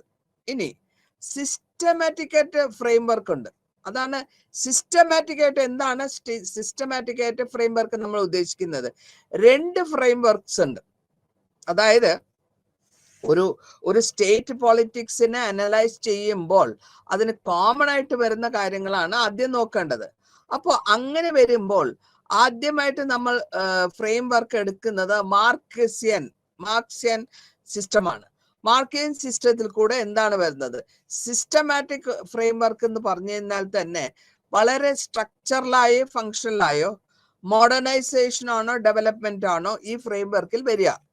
മാത്രമല്ല 1970 2 ഫ്രെയിം വർക്കിനെ പറ്റി നമ്മൾ പറയുന്നുണ്ട്. അതായത് എമർജൻസ് എടുത്ത് വരുമ്പോൾ ഈ ലേറ്റർ പീരീഡിൽ ഫ്രെയിം വർക്കിൽ കൂടെ ഓരോന്നും കണ്ടുപിടിച്ചണം. പുതിയതായിട്ട് വരുന്ന ഓഫ് ഷൂട്ട് എന്താന്ന് കണ്ടുപിടിക്കണം. ആ ഓഫ് ഷൂട്ടിൽ കൂടി പ്രിൻസിപ്പൾ ആയിട്ടുള്ള ഫ്രെയിം വർക്കിന്റെ സിസ്റ്റമാറ്റിക് ആയിട്ടോ മാർക്സിയൻ ആയിട്ടോ കൊണ്ടുവരണം. അപ്പൊ അങ്ങനെയാണ് ഈ സ്കോളേഴ്സ് ഇതിനെ ഒരു കോമ്പിനേഷൻ ഓഫ് ഫ്രെയിം വർക്ക് ആയിട്ട് അതിനെ കൊണ്ടുവരുന്നു. അപ്പോ നമുക്ക് നോക്കാൻ പറ്റുന്നത് ആദ്യമായിട്ടുള്ള സിസ്റ്റമാറ്റിക് ഫ്രെയിം വർക്ക് എന്താണെന്ന്. ബിഹേവിയറൽ മൂവ്മെന്റ്, സോഷ്യൽ സയൻസിൽ സാധാരണ കണ്ടുവരാറുള്ള ബിഹേവിയറൽ മൂവ്മെന്റ് എന്ന് പറയും സോഷ്യൽ സയൻസിൽ. ഈ വർക്കിനെ നമ്മൾ അഡോപ്റ്റ് ചെയ്ത് എടുക്കുന്നത് പൊളിറ്റിക്കൽ സയന്റിസ്റ്റ് ആണ്. സയന്റിസ്റ്റ് എന്ന് പറയുന്നവര് എന്തിനെ പറ്റിയാണ് അവർ ചെയ്തുകൊണ്ടിരിക്കുന്നത്? അവർ സയന്റിസ്റ്റ് ചെയ്യുന്നത് സ്റ്റഡി ചേഞ്ചസ് ആണ്. ചേഞ്ചസും ഓർഡറും, പൊളിറ്റിക്കൽ സിസ്റ്റത്തിൽ വരുന്ന ചേഞ്ചുകളും ഓർഡറുമാണ് അവർ സ്റ്റഡി ചെയ്യുന്നത്. അതായത് ബേസിക് ആയിട്ട് നോക്കുകയാണെങ്കിൽ അമേരിക്കയിൽ ആ ഫ്രെയിം വർക്കിനെ പറ്റി പൊളിറ്റിക്സ് പഠിച്ചപ്പോൾ ലിബറേറ്റഡ് ആയിട്ടുള്ള കൊളോണിയൽ റൂളിനെ പറ്റിയാണ് അവർ പരാമർശിച്ച് പോയിട്ടുള്ളത്. അങ്ങനെ വരുന്ന പോപ്പുലർ ആയിട്ടുള്ള കൺട്രികളിൽ നിന്ന് നമ്മൾ books the politics of developing areas in 1960 ഇതിന്റെ ബേസിക് സിസ്റ്റമാറ്റിക് ഫ്രെയിംവർക്ക് എന്താന്ന് പറഞ്ഞു കഴിഞ്ഞാൽ, ആദ്യമായിട്ട് അവർ പറയുന്നത് പൊളിറ്റിക്കൽ ആക്ടിവിറ്റി ഒരു പൊളിറ്റിക്കൽ സിസ്റ്റമാണ്. ഏത് ഫസ്റ്റ് യൂണിറ്റിൽ പറയുന്നത് അതാണ്. ഒരു യൂണിറ്റ് പൊളിറ്റിക്കൽ ആക്ടിവിറ്റി എന്ന് പറയുന്നത് ഒരു പൊളിറ്റിക്കൽ സിസ്റ്റമാണ്. പൊളിറ്റിക്കൽ സിസ്റ്റത്തിൽ പല വിധത്തിലുള്ള പൊളിറ്റിക്കൽ ഇൻസ്റ്റിറ്റ്യൂഷൻസ് ഉണ്ട്, സ്ട്രക്ചേഴ്സ് ഉണ്ട്, പ്രോസസ് ഉണ്ട്. കൂടാതെ ഡിഫറെന്റ് ആയിട്ടുള്ള കോൺസ്റ്റിറ്റ്യൂവന്റ് സ്ട്രക്ചേഴ്സ്, അതേമാതിരി ഇൻസ്റ്റിറ്റ്യൂഷൻസ്, ഇതൊക്കെ കീപ്പ് ചെയ്യുന്ന ഇന്ററാക്ടിങ്, ഏത് വിധത്തിലാണ് അവർ ഇന്ററാക്ട് ചെയ്യുന്നത്, കോൺഫ്ലിക്റ്റ് ചെയ്യുന്നത്, എങ്ങനെയാണ് അവർ അഡ്ജസ്റ്റ് ചെയ്യുന്നത്, ഇതൊക്കെ ഓരോന്നിനോടും എങ്ങനെ അവർ അഡ്ജസ്റ്റ് ചെയ്ത് പോകുന്നു, പിന്നെ ബാലൻസിങ്ങും കൗണ്ടർ ബാലൻസിങ്ങും എങ്ങനെ ചെയ്യുന്നു, ഈ പ്രോസസ് ഒക്കെ സോഷ്യലും പൊളിറ്റിക്കൽ ബിലീഷിൽ കൂടിയാണ് പോകുന്നത്. അപ്പോ ഈ സിറ്റുവേഷൻ വരുമ്പോൾ പൊളിറ്റിക്കൽ സിസ്റ്റത്തില് മെയിൻറ്റെയിൻ ചെയ്ത് പോകുന്നത് എങ്ങനെ, ബ്രേക്ക് ഡൗൺ ചെയ്യാണ്ട് പോകുന്നത് എങ്ങനെ, ഇതാണ് അവിടെ നമ്മൾക്ക് പരാമർശിക്കാൻ അറിയേണ്ട കാര്യങ്ങൾ. അപ്പൊ പല വിധത്തിലുള്ള പൊളിറ്റിക്കൽ സയന്റിസ്റ്റ് ഒരു സിസ്റ്റമാറ്റിക് ഫ്രെയിംവർക്ക് ഇന്ത്യയുടെ പൊളിറ്റിക്സ് പഠിക്കാൻ വേണ്ടി ഉണ്ടാക്കുകയാണ്. It has been used. എന്താ പൊളിറ്റിക്സ്, കൺട്രിയിലുള്ള പൊളിറ്റിക്സ് ഒറ്റയായിട്ടും ഹോളായിട്ടും അതേമാതിരി തന്നെ സ്റ്റേറ്റ് പൊളിറ്റിക്സ് ആയിട്ട് നമ്മൾ അതിനെ പരാമർശിക്കാൻ പോകുന്നു. അപ്പോൾ ഇമ്പോർട്ടൻ്റ് ആയിട്ട് നമുക്ക് നോക്കാൻ പറ്റുന്നത് എന്താണ്, അപ്ലിക്കേഷൻ എല്ലാ തലത്തിലും ഇന്ത്യയുടെ ഓൾ ഇന്ത്യ ലെവൽ പൊളിറ്റിക്സിന്റെ ആപ്ലിക്കേഷൻ ആണ് നമ്മൾ നോക്കുന്നത്. ആ ആപ്ലിക്കേഷൻ എഴുതിയിട്ടുള്ളത് രജനി കോത്താരീസിന്റെ പൊളിറ്റിക്സ് ഇൻ ഇന്ത്യയിലുള്ള പ്രസ്താവനയിൽ കൂടെ നമ്മൾ മനസ്സിലാക്കുന്നു. അപ്പൊ ഇവിടെ റെക്കഗ്നേഷൻ ചെയ്യുന്ന വെച്ചാൽ സ്റ്റേറ്റ് പൊളിറ്റിക്സ് ഒരു ഡിസ്റ്റിങ്ക്റ്റ് ആയിട്ടുള്ള എരീന അല്ലെങ്കിൽ ഒരു സ്ഥലമാണ്, പഠിക്കാനുള്ള ഭാഗമായിട്ട് നമ്മൾ വേർതിരിക്കുന്നു. അതിൽ സിസ്റ്റമാറ്റിക് ഫ്രെയിംവർക്ക് ഏത് വിധത്തിലാണ് ഉപയോഗിക്കുന്നത്, എന്തൊക്കെയാണ് ഇൻഡിവിജ്വൽ സ്കോളേഴ്സ്, ഓരോ വിദ്വാൻമാരുടെയും ഇൻഡിവിജ്വൽ സ്കോളേഴ്സ് ഓരോ കേസ് പഠിക്കുകയും ഓരോ സ്റ്റേറ്റിനെ പറ്റി പഠിക്കുകയും ഒരു ഗ്രൂപ്പിനെ പറ്റി, ഗ്രൂപ്പ് ഓഫ് സ്റ്റേറ്റ്സിനെ പറ്റി പഠിക്കുകയും അതിനുശേഷം പഠിച്ച ശേഷം ഓരോ സ്റ്റേറ്റിന്റെ പൊളിറ്റിക്സ് എന്താണ്, അവിടെ ഉണ്ടായിരുന്ന പ്രിൻസിപ്പലി പൊളിറ്റിക്കൽ പാർട്ടീസ് എന്തായിരുന്നു, ഫാക്ഷൻസ് എന്തായിരുന്നു, പാർട്ടീസ് എന്തായിരുന്നു, കാസ്റ്റ് എന്തായിരുന്നു, റിലീജിയൻ എന്തായിരുന്നു, ലാംഗ്വേജ് എന്തായിരുന്നു, ലീഡർഷിപ്പ് എന്താണ്, എലക്ഷൻ എന്താണ്, പ്രഷർ ഗ്രൂപ്പ് എന്താണ്. അപ്പോ ഇങ്ങനെ ഓരോന്ന് എടുത്തെടുത്തെടുത്ത് നമ്മൾ പരാമർശിച്ചാൽ മാത്രമേ ഒരു സബ് സിസ്റ്റം പൊളിറ്റിക്കൽ സിസ്റ്റത്തിൽ കിട്ടുള്ളൂ. അപ്പോൾ ഈ സബ് സിസ്റ്റം കിട്ടിയ ശേഷം രണ്ട് ഇഷ്യൂസ് അവരെടുത്ത് പറയുന്നത്, രണ്ട് ഇഷ്യൂസ് എന്ന് പറയുന്നത് പൊളിറ്റിക്കൽ പാർട്ടീസും കാസ്റ്റുമാണ്. അതായത് ജാതി, ഓരോ പ്രത്യേകമായിട്ടുള്ള പാർട്ടിയും അതിന് കൂടാണ്ട് രണ്ട് കാര്യങ്ങളാണ് സ്റ്റഡീസ് ചെയ്തപ്പോൾ കണ്ടുവന്നത്. ഒന്ന് ജാതിയുടെ കാര്യവും പിന്നൊന്ന് പാർട്ടിയുടെ കാര്യവും. അപ്പോ പോൾ ബ്രോൺസും റിച്ചർഡ്സൺ കോൺഗ്രസിനെ ഉത്തർപ്രദേശിലെ പരാമർശിക്കുകയും അവിടുത്തെ രാജസ്ഥാനിൽ പരാമർശിക്കുകയും അതേമാതിരി സിസ്റ്റമാറ്റിക് ആയിട്ടുള്ള ഫ്രെയിംവർക്ക് അവർ കണ്ടുപിടിക്കുകയും ചെയ്തു. അപ്പോൾ റിച്ചാർഡ് സ്റ്റഡി ചെയ്ത ഇൻസ്റ്റിറ്റ്യൂഷണലിസം ഓഫ് കോൺഗ്രസിൽ കൂടെ അഡാപ്റ്റബിലിറ്റി ആണ്, മോഡേൺ ഇൻസ്റ്റിറ്റ്യൂഷനെ അഡോപ്റ്റ് ചെയ്യുക, പൊളിറ്റിക്കൽ പാർട്ടീനെ ട്രഡീഷണൽ കാസ്റ്റ് ആക്കി മാറ്റുക. രജനി കോത്താരിയുടെ ഫാക്ടില് കൺസെപ്ച്വലൈസ് ചെയ്തു വരുന്നത് എന്താ വെച്ചാല് കോൺഗ്രസ് സിസ്റ്റം, കോൺഗ്രസിന്റെ റെസിലിയൻസ് എത്രത്തോളം ഉണ്ട്, ഈ ഫാക്ഷണലിസം അഡോപ്റ്റ് ചെയ്യുന്നുണ്ടോ, അല്ലെങ്കിൽ അത് ചെയ്യുന്നുണ്ടെങ്കിൽ അതിൻ്റെ അകത്ത് എത്രത്തോളം അവർ എടുക്കുന്നുണ്ട് എന്നുള്ളതാണ് ആപ്ലിക്കേഷൻ. ഈ ആപ്ലിക്കേഷനിൽ വരുമ്പോഴാണ് എക്സാമ്പിൾസ് ആയിട്ട് നമ്മൾ നോക്കുന്നത് ആപ്ലിക്കേഷൻ ഓഫ് സിസ്റ്റമാറ്റിക് ഫ്രെയിംവർക്ക്. ഇനി സിസ്റ്റമാറ്റിക് ഫ്രെയിംവർക്കില് കാസ്റ്റില് വളരെ ഇമ്പോർട്ടൻ്റ് ആയിട്ടുള്ള ഒരു അറ്റൻഷൻ ഉണ്ടെന്ന് ഞാൻ പറഞ്ഞു. അതായത് സോഷ്യോളജിസ്റ്റ് ആയിട്ടുള്ള പൊളിറ്റിക്കൽ തിങ്കേഴ്സ് ഇവരെടുത്തു വരുന്നത് ട്രഡീഷണൽ ആയിട്ടുള്ള സൊസൈറ്റിനെയാണ്.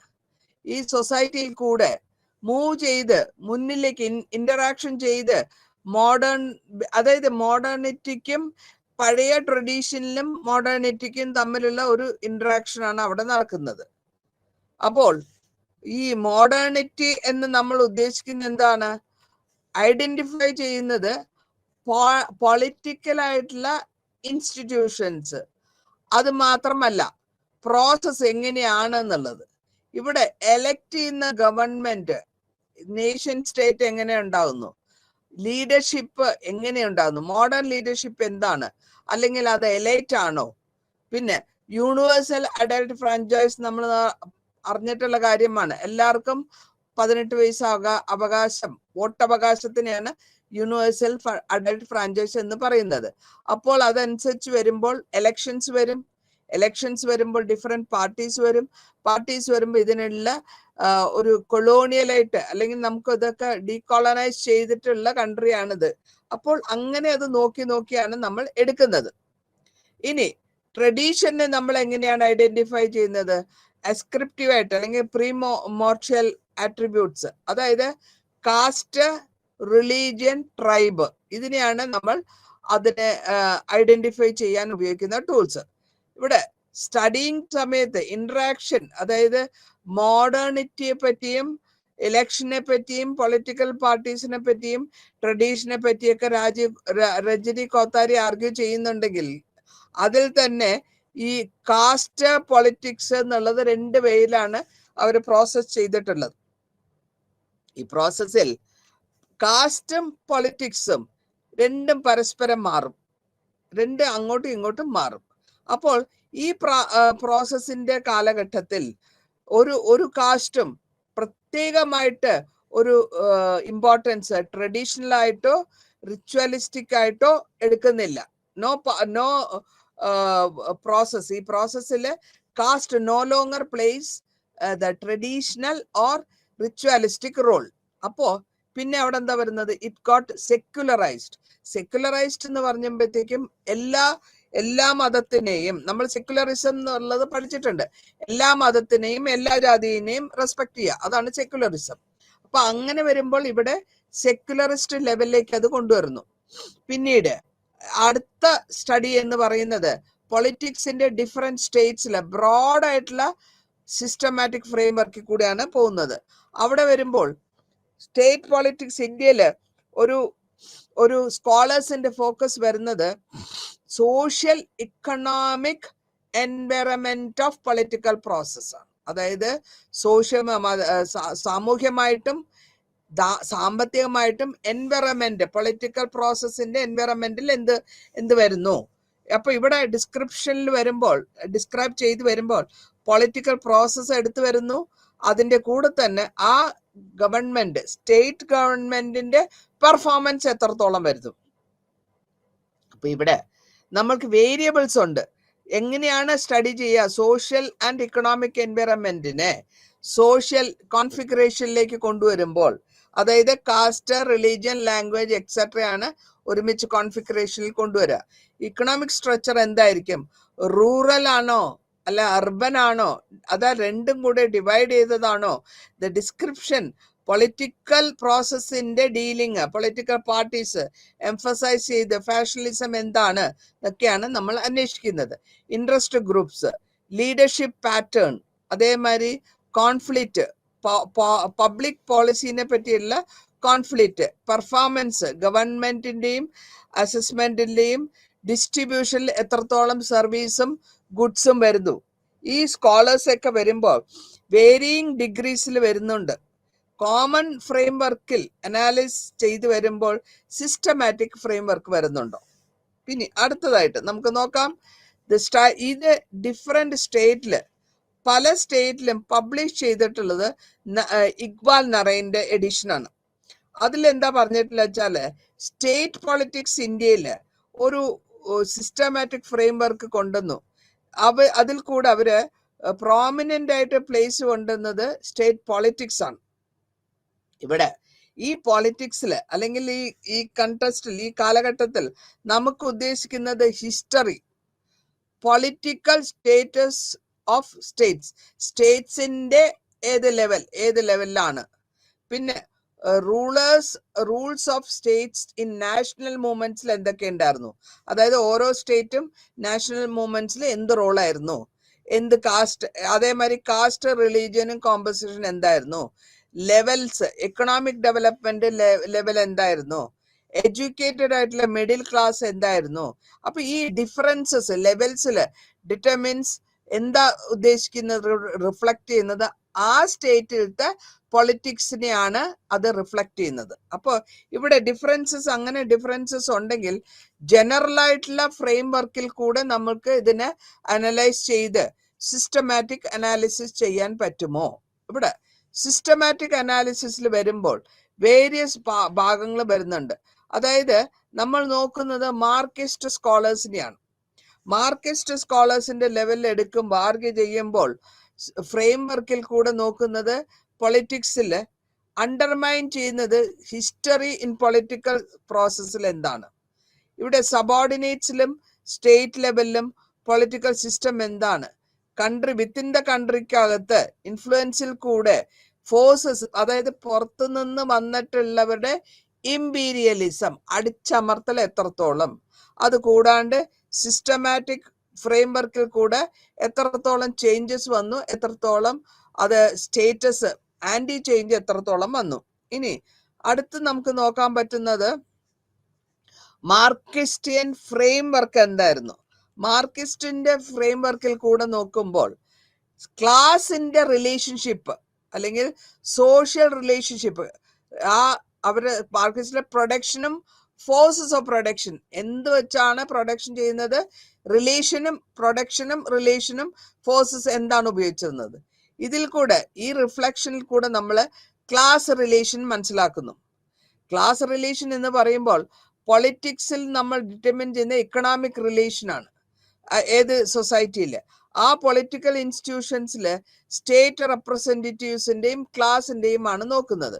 ഇതേമാതിരി ഒരു ക്ലാസ്സിനെ ഡിവൈഡ് ചെയ്യുകയാണെങ്കിൽ അത് എത്രത്തോളം അവരുടെ ഇൻട്രസ്റ്റ് അപ്പർ ക്ലാസ് അല്ലെങ്കിൽ പ്രൊപ്പോർഷനേറ്റ് ക്ലാസ്സസിൽ സെർവ് ചെയ്യുന്നു. കൂടാണ്ട് ഈ മാർക്സിസ്റ്റിയൻ ഫ്രെയിം വർക്കിൽ കൂടെ പൊളിറ്റിക്സിൽ നമ്മൾ കാണുന്നത് എത്രത്തോളം ഡെവലപ്പിംഗ് കൺട്രി ഇമ്പീരിയലിസത്തിനും, അതായത് ഡെവലപ്ഡ് കൺട്രികളുടെ ഇമ്പീരിയലിസത്തിന് താഴ്ന്നു പോകുന്നു, ഇമ്പീരിയലിസം ഇൻഫ്ലുവൻസ് ചെയ്യുന്നത് എത്രത്തോളം ഉണ്ട്, കണ്ടീഷണൽ ആയിട്ട് ഇന്റർനാഷണൽ ഫണ്ടിങ് കിട്ടിയിട്ടുണ്ടോ, വേൾഡ് ബാങ്കിന്റെ ഇൻവോൾവ്മെന്റ് എന്താണ്, ഇന്റർനാഷണൽ മോണിറ്ററി ഫണ്ടിന്റെ ഇൻവോൾവ്മെന്റ് എന്താണ്, ഇതൊക്കെ നോക്കി വരുമ്പോൾ സ്റ്റേറ്റ് ആ ഡെവലപ്പിംഗ് കൺട്രീസിന്റെ പോളിസികൾക്കുള്ളിൽ എത്തുന്നുണ്ടോ, അതേമാതിരി തന്നെ പോളിസീസ് അഡ്വേഴ്സ് ആയിട്ട് ഒറിജിനായിട്ട് അല്ലെങ്കിൽ ഓർഡിനറി പീപ്പിളെ എഫക്ട് ചെയ്യുന്നുണ്ടോ. അപ്പോ ഓരോരുത്തരുടെയും റിയാക്ഷൻ, ഇങ്ങനെയുള്ള പോളിസീസിന്റെ ഓരോ റിയാക്ഷൻസും ഓരോ പോളിസികളുടെ ഫോർമേഷനും ക്ലാസ് സ്ട്രഗിൾ, അതായത് റൂളിംഗ് ക്ലാസും അല്ലെങ്കിൽ ക്ലാസ് സ്ട്രഗിൾ, റൂളിംഗ് ക്ലാസ്സിനെ അതായത് ഇപ്പോൾ ഭരിച്ചുകൊണ്ടിരിക്കുന്ന ക്ലാസ്സിന് എഗെയിൻസ്റ്റ് ആയിട്ട് അവർ ക്ലാസ് സ്ട്രഗിൾ കൊണ്ടുവരുന്നു. ഈ സിസ്റ്റത്തില് ഈ അനാലിസിസിൽ നമ്മൾ കാണുന്നത് മാർക്സിയൻ ഫ്രെയിംവർക്കിൽ കൂടെ പൊളിറ്റിക്സിൽ വരുമ്പോൾ പ്രിൻസിപ്പിൾ ഓഫ് ഡയലക്ടേറിയൻ മെറ്റീരിയലിസം എന്ന് പറയാം. സോഷ്യലായിട്ടും പൊളിറ്റിക്കലുമായിട്ടുള്ള റിയാലിറ്റി, ഇതിൽ അപ്ലിക്കേഷൻ എത്രത്തോളം വരുന്നു, മെറ്റീരിയലിസം ഡയലക്റ്റിക്കൽ മെറ്റീരിയലിസം എത്രത്തോളം വരുന്നു. അങ്ങനെ വരുമ്പോൾ അതിനെ നമ്മൾ ഹിസ്റ്റോറിക്കൽ മെറ്റീരിയലിസം എന്നാണ് പറയുന്നത്. ഇതിൽ എംഫസൈസ് ചെയ്യുന്നത് എവിടെയാണ്, ആപ്ലിക്കേഷനാണ്. എന്തിന്, മാർക്സിന്റെ അനാലിസിസ് എടുത്തിന് അതിന് ഇന്റർ ഡിസിപ്ലിനറി കമ്പാരിസണിലും സിസ്റ്റം അനാലിസിസിലാണ് അത് ആപ്ലിക്കേഷൻ വരുന്നത്. ഇവിടെ ഡിഫറൻസസ് വരുന്നത് മാർക്സിന്റെ സ്കോളേഴ്സ് അവർ റിഗാർഡ് ചെയ്യുന്നത് role of class or economic factors ആണ്. ഈ ലൈറ്റ് ഡിഫറൻസസ് വരുന്നത് മാർക്സിയൻ ഫ്രെയിംവർക്ക് നമ്മൾ ഉദ്ദേശിക്കുന്നത് രണ്ട് ക്ലാസ് ആയിട്ടാണ്. രണ്ട് ക്ലാസ് എന്ന് വെച്ചാൽ ആദ്യത്തെ ക്ലാസ് ക്ലാസിക്കൽ, രണ്ടാമത്തെ ഫ്രെയിംവർക്ക് നിയോ മാർക്സിസം ഫ്രെയിംവർക്ക് എന്ന് പറയുന്നു. ഇനി ആദ്യം നമ്മൾ ക്ലാസിക്കൽ മാർക്സിയൻ ഫ്രെയിംവർക്ക് എന്താന്ന് നോക്കാം. അപ്പോ ഇവിടെ ക്ലാസിക്കലായിട്ടുള്ള മാർക്സിയൻ ഫ്രെയിംവർക്ക് അപ്രോച്ചിൽ മെൻഷൻ ചെയ്യുന്ന കമ്മ്യൂണിസ്റ്റ് മാനിഫെസ്റ്റോയില് കൂടെ പറയുന്നത് ഇക്കോണമിയാണ്. അതായത് ഇക്കോണമി ഇൻ റിലേഷൻ ടു പൊളിറ്റിക്സും ധനപരമുള്ള റിലേഷൻഷിപ്പ്. ഇവിടെ ഇക്കോണമിയും പൊളിറ്റിക്സും സൂപ്പർ സ്ട്രക്ചേഴ്സ് ആണ്. അപ്പോൾ മാർക്സും ഇവാഞ്ചൽസും ഫേമസ് ആയ മാർക്സും ഇവാഞ്ചൽസും റിവൈസ് ചെയ്തു, ഈ തീസിസിനെ ഡിറ്റർമിൻ ചെയ്തു the 18th Brumaire of Louis Bonaparte എന്നുള്ള പുസ്തകത്തിൽ. അപ്പോ ഇവിടെ ബിലീവ് ചെയ്തിരുന്നത് സൂപ്പർ സ്ട്രക്ചേഴ്സ് ആയിട്ടുള്ള ഈ ബേസിസിനെയാണ്. അതേമാതിരി തന്നെ ഇവിടെ അനലൈസ് ചെയ്യുന്നവർ അൾട്ടിമേറ്റ് ആയിട്ട് അനലൈസ് വരുമ്പോൾ ബേസിന് ഡിറ്റർമിൻസ് ദ സൂപ്പർ സ്ട്രക്ചർ. എന്താണോ ബേസ് അതാണ് സൂപ്പർ സ്ട്രക്ചറിനായിട്ട് ഡിറ്റർമിൻ ചെയ്യുക എന്നാണ് പറയുന്നത്. അപ്പൊ അങ്ങനെ വരുമ്പോൾ പൊളിറ്റിക്സിനാണ് റിലേറ്റീവ് ആയിട്ട് ഓട്ടോണമി കൂടുതലുള്ളത്. ഇനി കൂടാതെ ഫ്രെയിം വർക്കിൽ, അതായത് ഞാൻ നേരത്തെ പറഞ്ഞ മാതിരി സിസ്റ്റം ഫ്രെയിം വർക്കിൽ classical Marxian framework use ചെയ്ത് സ്റ്റഡി ചെയ്ത് പൊളിറ്റിക്സ് അതേമാതിരി നാഷണലും സ്റ്റേറ്റ് ലെവലിലും കൊണ്ടുവരുന്നു. ഇന്ത്യ സ്റ്റേറ്റ് ലെവലില് പോസ്റ്റ് ഇൻഡിപെൻഡൻസ് പീരീഡിലാണ് ക്ലാസിക്കൽ മാർക്സിയൻ ഫ്രെയിം വർക്ക് എടുക്കുന്നത്. അതായത് ചാൾസ് എഴുതിയിട്ടുള്ള ഇന്ത്യ ഇൻഡിപെൻഡന്റ്, അതേമാതിരി അച്ചിൻ വിനായക് പറഞ്ഞ ദ പെയിൻഫുൾ ട്രാൻസിഷൻ, വളരെ പെയിൻഫുൾ ആയ ട്രാൻസിഷൻ, ഇന്ത്യയുടെ ബ്യൂറോക്രസിയുടെ ഡെമോക്രസി, ഇതിനെ പറ്റിയൊക്കെ പരാമർശിക്കുന്നു. അപ്പൊ പ്രോമിനന്റ് ആയിട്ട് ആപ്ലിക്കേഷൻ എടുത്തു വരുമ്പോൾ ഈ മാർക്സിയൻ അനാലിസിസ് സ്റ്റഡി ചെയ്തത് അഗ്രേറിയൻ മൂവ്മെന്റ് ആണ്. അതായത് കാർഷിക മൂവ്മെന്റ്സിനെ പറ്റിയും കാർഷിക മൂവ്മെന്റ്സിന്റെ റിലേഷനെ പറ്റിയും ലാൻഡ് റിഫോംസിനെ പറ്റിയും ട്രേഡ് യൂണിയൻ മൂവ്മെന്റ്സും പല സ്റ്റേറ്റ്സിൽ ഉണ്ടായത് എങ്ങനെയാണെന്നാണ് അവര് നോക്കി വന്നത്. ഇനി ക്ലാസിക്കൽ മാർക്സിയൻ ഫ്രെയിം വർക്കിൽ കൂടെ ക്രിട്ടിസൈസ് ചെയ്ത് വരുമ്പോൾ അൺഡ്യൂ ഇമ്പോർട്ടൻസ് ഇക്കണോമിക് ഫാക്ടേഴ്സിന് കൊടുക്കുന്നുണ്ട്. നോൺ ഇക്കണോമിക് ഫാക്ടേഴ്സിന് കമ്പാരിസൺ വന്ന നോൺ ഇക്കണോമിക് ഫാക്ടേഴ്സ് ഇതിൽ മാർക്സിയൻ അപ്രോച്ചിൽ കൂടെ കൗണ്ടർ ചാർജ് ചെയ്യുന്നു. The Marxian frame work accept ചെയ്യാണ് അനാട്ടമി, പൊളിറ്റിക്സിന്റെ ക്ലാസും റിലേറ്റീവ് ആയിട്ടുള്ള അല്ലെങ്കിൽ അൾട്ടിമേറ്റ് ആയിട്ട് അവർ ക്ലാസ് ഏത് ക്ലാസ് ആണ് ഡിറ്റർമിൻ ചെയ്യുമ്പോൾ അവർ ഫോളോ ചെയ്തു വരുന്നത് ഫ്രെയിം വർക്കാണ്. സിസ്റ്റം ഫ്രെയിം വർക്കും ഇഗ്നോർ ചെയ്യുന്നത് കാസ്റ്റും നോൺ എക്കണോമിക് ഫാക്ടേഴ്സിന്റെയും റോൾ ഓഫ് ക്ലാസ് ആണ്. ഇനി അടുത്ത് നമ്മൾ നോക്കാൻ പോകുന്നത് എന്താന്ന് വെച്ചാല് നിയോ മാർക്സിയൻ ഫ്രെയിം വർക്ക്. അപ്പോ നിയോ മാർക്സിയൻ നിയോ മാർക്സിയൻ പെർസ്പെക്റ്റീവിൽ നോക്കുകയാണെങ്കിൽ നോൺ ഇക്കണോമിക് ഫാക്ടേഴ്സ് ആണ് അവിടെ നോക്കുന്നത്. അതായത് കൾച്ചർ എത്രത്തോളം ഈ അനാലിസിസ് പൊളിറ്റിക്സിന് കോൺഷ്യസ്നെസ് ഉണ്ട്, അല്ലെങ്കിൽ നമുക്ക് അതിനെ അങ്ങനെയുള്ള ഒരു ഇഷ്യൂനെയാണ് നമ്മൾ നിയോ മാർക്സിസം എന്ന് പറയാം. ഈ നിയോ മാർക്സിസം റിസൾട്ട് വരുന്നത് ഇൻഫ്ലുവൻസ് ചെയ്തിട്ടുള്ളത് ഫ്രാങ്ക്ഫർട്ട് സ്കൂള്, റാൽഫ് മിലാൻഡും ഗ്രാംസിയുമാണ്. ഗ്രാംസിന്റെ ഇമ്പോർട്ടന്റ് ആയിട്ടുള്ള വിസിബിൾ സബാൾട്ടൻ സ്കൂൾ എന്ന് പറയും. ഈ സബാൾട്ടൻ സ്കൂളിൽ പോപ്പുലറൈസ് ചെയ്തിട്ടുള്ളത് രണജിത് ഗുഹ എന്നാണ്. സബാൾട്ടൻ സ്കൂളിനെ പോപ്പുലറൈസ് ചെയ്തു ഇന്ത്യൻ ഹിസ്റ്ററിയിൽ. ഈ സൈറ്റിൽ കൂടെ ഇതല്ലെങ്കിൽ ഇതിന്റെ ഇൻസൈറ്റ് എന്താ, ഇതിന്റെ കോൺസെപ്റ്റ് എന്താന്ന് വെച്ചാല് ഇൻഡിവിജ്വൽസ് പൊളിറ്റിക്കൽ സയന്റിസ്റ്റ് ആയിട്ട് സ്റ്റഡി ചെയ്ത് കണ്ടംപററി പൊളിറ്റിക്സ് ആണ് വായിക്കുന്നത്. ആ സ്കോളേഴ്സ് ഈ സബാൾട്ടൻ ഫ്രെയിം വർക്കിനെ എടുത്തു വരുന്ന കോൺഷ്യസ്നെസ് എന്താണ് അവർ ചെയ്യുന്നത്, ഇമ്പാക്ട് ഓഫ് ഔട്ട്സൈഡ് ഏജൻസികൾ എത്ര വരുന്നു എന്നുള്ളതാണ് ഇതിൽ കൂടെ അവര് കണ്ടുപിടിക്കാൻ ശ്രമിച്ചത്. ഇനി നമുക്ക് നോക്കേണ്ടത് അടുത്തതായിട്ട് നമ്മൾക്ക് നോക്കാൻ വന്ന് പോസ്റ്റ് മോഡേണിസ്റ്റ് ഫ്രെയിം വർക്കാണ്. പോസ്റ്റ് മോഡേണിസ്റ്റ് ഫ്രെയിം വർക്കിൽ കൂടെ നോക്കുന്നത് എന്താന്ന് വെച്ചാല് ക്യാപ്റ്റിവേറ്റ് ചെയ്തു വരുന്നത് സിസ്റ്റമാറ്റിക് മാർക്സിയൻ ആണോ അല്ലെങ്കിൽ മിക്സിംഗ് ആണോ more than the frame work. ഇതിൽ കൂടെ ഈ ഫ്രെയിം വർക്കിൽ കൂടെ എത്രത്തോളം ന്യൂ ഫീച്ചേഴ്സ് പൊളിറ്റിക്സിൽ കൊണ്ടുവരുന്നു. അതേമാതിരി തന്നെ ഇവര് ഓൾട്ടർനേറ്റീവ് ആയിട്ടുള്ള ഫ്രെയിം വർക്ക് വേറെ എന്താണ് കൊണ്ടുവന്നിട്ടുള്ളത്, അതിനെയാണ് പോസ്റ്റ് മോഡേണിസ്റ്റ് ഫ്രെയിം വർക്ക് എന്ന് പറയാ. ഇൻസ്പയർ ചെയ്തിട്ടുള്ള ഫിലോസഫേഴ്സ് ആരൊക്കെയാന്ന് വെച്ചാല് ലിയോനാർഡ് എന്ന് പറയും. മോസ്റ്റ് മോഡേണിസം എന്നുള്ള സിഗ്നിഫിക്കന്റ് ഫ്രെയിം വർക്കിന് സെവറൽ ഡിസിപ്ലിൻസ് ഉണ്ട്. ഇതിൽ കൂടെ നമ്മൾ മോഡേണിസ്റ്റ് പ്രോജക്റ്റും ഡെവലപ്മെന്റ് എടുത്തു വരുമ്പോൾ റെഫറൻസ് വരുന്നത് റെസ്പോൺസിബിൾ ആയിട്ടുള്ള ക്രൈസിസ് ആണ്. സൊസൈറ്റിയിൽ വരുന്ന ക്രൈസിസ് എന്താണെന്നാണ് അവിടെ കൂടെ എടുത്തു പോകുന്നു. ഈ ആപ്ലിക്കേഷൻ പോസ്റ്റ് മോഡേൺ പെർസ്പെക്റ്റീവും ഹൈലൈറ്റ് ചെയ്തത് സോഷ്യൽ കോൺഫ്ലിക്ട്സ് ഓർ എത്നിക് കോൺഫ്ലിക്ട്സിനെ പറ്റി ആണ്. സസ്റ്റെയിൻ ചെയ്തബിൾ ഡെവലപ്മെന്റിലേക്ക് കൊണ്ടുവരുന്നു. അവര് socialist non traditional Marxist, environmentalist, ഗാന്ധിയൻസ് എന്നൊക്കെ പറഞ്ഞിട്ട് ഒരു കോമൺ പ്ലാറ്റ്ഫോം ഉണ്ടാക്കുന്നു. ആ സച്ച് മൂവ്മെന്റ്സിനാണ് ഡിസ്എനാച്ച്മെന്റ് എന്ന് പറയാ മോഡേണിറ്റിയിൽ. അപ്പൊ അങ്ങനെ ഒരു ഫ്രെയിംവർക്ക് ഉണ്ടാക്കി സ്റ്റഡി ചെയ്ത് ഐഡന്റിറ്റീസ് കൊണ്ടുവന്ന് റൈറ്റ്സ് എന്ന് വെച്ചാൽ കലഹങ്ങൾ, സോഷ്യൽ മൂവ്മെന്റ്സ് കൊണ്ടുവരുന്നു. ഇനി നമുക്ക് കൺസിഡർ ചെയ്യേണ്ടുള്ളത് സ്റ്റേറ്റ് പൊളിറ്റിക്സ് ആണെന്ന് പറഞ്ഞല്ലോ.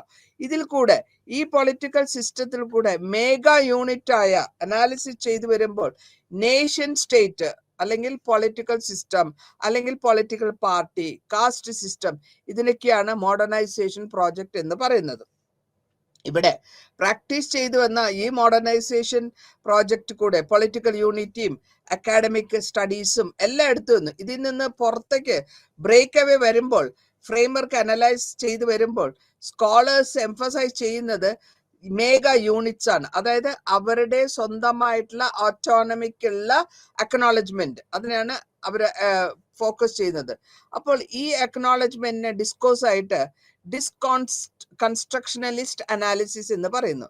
ആ ഡിസ്കൺസ്ട്രക്ഷണലിസ്റ്റ് എന്ന് പറയുമ്പോൾ തന്നെ നമുക്ക് മനസ്സിലാക്കാൻ പറ്റും പീസസ് ആണ്. അതായത് ഡീകൺസ്ട്രക്ഷൻ ചെയ്ത് പീസസ് ആയിട്ടാണ് അവര് കൊണ്ടുവരുന്നത്. അപ്പൊ അങ്ങനെ ഫെഡറലായിട്ട് എല്ലാ വിധത്തിലും അവര് വിരിച്ചു കൊണ്ടുവരുമ്പോൾ കോൺഫ്ലിക്റ്റ് വരുന്നു, പാർട്ടി വരുന്നു. ഇതിനുശേഷം നമ്മൾ അടുത്തതായിട്ട് നമ്മൾ നോക്കാൻ പോകുന്നത് ഫെഡറേഷൻ ബിൽഡിംഗ് ആണ്. ഫ്രെയിംവർക്കിൽ എത്രത്തോളം ഫെഡറേഷൻ ബിൽഡിങ്ങിൽ കൊണ്ടുവരുന്നു.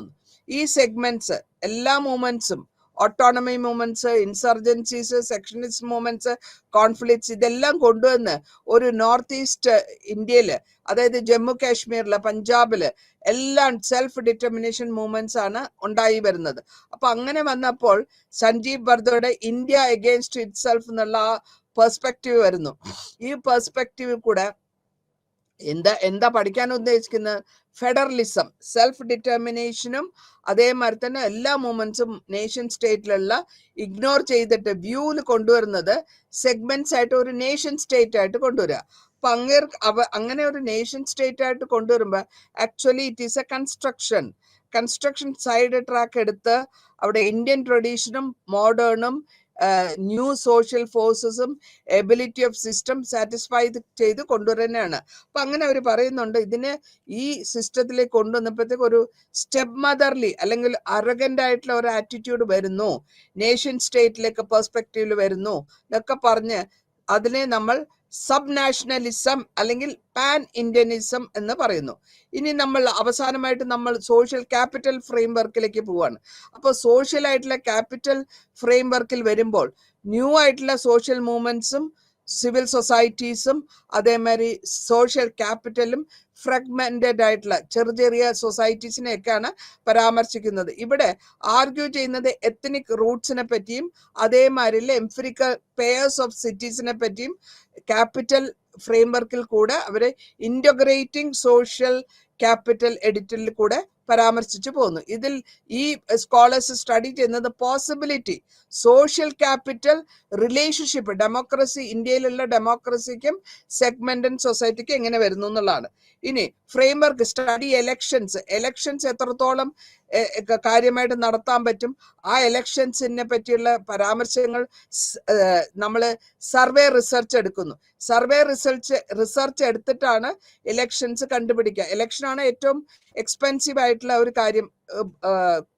അതായത് നമ്മളുടെ ഡെമോക്രാറ്റിക് ഗവൺമെന്റില് ഏറ്റവും കൂടുതൽ എക്സ്പെൻസ് വരുന്നതും ഇലക്ഷൻസിന് വേണ്ടിയിട്ടാണ്. അപ്പൊ ഇലക്ഷൻ വേണ്ടിയിട്ട് നമ്മൾ എന്തൊക്കെ ചെയ്യാൻ പറ്റാം പ്രോസസ്സില്, ഈ മാർക്സിസ്റ്റ് അല്ലെങ്കിൽ ഏത് വിധത്തിലായിരിക്കും നമുക്ക് ഇലക്ഷൻസ് നടത്തേണ്ടത്, ഇതിന്റെ സിഗ്നിഫിക്കൻസ് എന്താണ്, അതേമാതിരി പൊളിറ്റിക്സിൽ എത്രത്തോളം ഇൻവോൾവ്മെന്റ് വിസിബിൾ ആയിട്ടുള്ള ഈ പൊളിറ്റിക്സിൽ കൂടെ പാറ്റേൺ ഓരോ സ്റ്റേറ്റിലും യൂണിഫോം പാറ്റേൺസ് ആണോ സ്റ്റേറ്റ് പൊളിറ്റിക്സ് വരുന്നത്, അതേമാതിരി ഫ്രെയിംവർക്ക് അസ്യൂം ചെയ്തിട്ടുള്ള ഫ്രെയിംവർക്കിൽ കൂടിയാണോ, എത്രത്തോളം ഡാറ്റ അവർ ഇക്കണോമിക് ഡാറ്റ അതേമാതിരി പൊളിറ്റിക്കൽ ഡാറ്റ കളക്ഷൻ ചെയ്തിട്ടുണ്ട്, എഡ്യൂക്കേഷണൽ ഡാറ്റ കളക്ഷൻ ചെയ്തിട്ടുണ്ട്, പ്രൊഫൈൽ ഓരോരുത്തരുടെയും ഓരോ ഏരിയയിൽ ജീവിക്കുന്നവരുടെ പ്രൊഫൈൽ എത്രയും ഡിഫറെന്റ് ആയിട്ടുള്ള ആൾക്കാരുടെ പ്രൊഫൈൽ എടുത്തിട്ടുള്ളത് ശരിയാണോ, അതേമാതിരി കോറിലേഷൻ ചെയ്തിട്ടുണ്ടോ, കോവിഷൻ അനാലിസിസ് ചെയ്ത റിലേഷൻഷിപ്പ് ഇലക്ട്രൽ പെർഫോമൻസ് പാർട്ടിയുടെയും സോഷ്യൽ ഗ്രൂപ്പിന്റെയും അസർട്ടേൺ ചെയ്യണം എന്നുള്ളതാണ് നമ്മൾ ഇവിടെ പരാമർശിക്കുന്നത്. അപ്പൊ അങ്ങനെ ആ പരാമർശത്തിൽ ബ്രാസ് ആയിട്ടുള്ള കമ്പൈൻഡ് ആയിട്ടുള്ള സർവേ ഡേറ്റയും ഇക്കോളജിക്കൽ അനാലിസിസും സ്റ്റഡിയും ഒക്കെ ചെയ്തിട്ടാണ് politicisation of peasantry in Uttar Pradesh എന്ന് പറഞ്ഞിട്ടുള്ള ഒരു പുസ്തകം ഇറങ്ങുക. അപ്പൊ നമ്മൾ ചോദിക്കുന്നത്, India more and more democratic ആകുന്നുണ്ടോ? ഏതെല്ലാം large number of social groups ആണ് ഇൻവോൾവ് ആവുന്നത്? ഇങ്ങനെയൊക്കെയാണ് ഈ സെക്കൻഡ് ചാപ്റ്ററിൽ പരാമർശിച്ച് എത്രത്തോളം ലാർജ് നമ്പർ പാർട്ടിസിപ്പേറ്റ് ചെയ്യുന്നു എന്ന് പറഞ്ഞ് അവസാനിപ്പിക്കുന്നു. നന്ദി, നമസ്കാരം.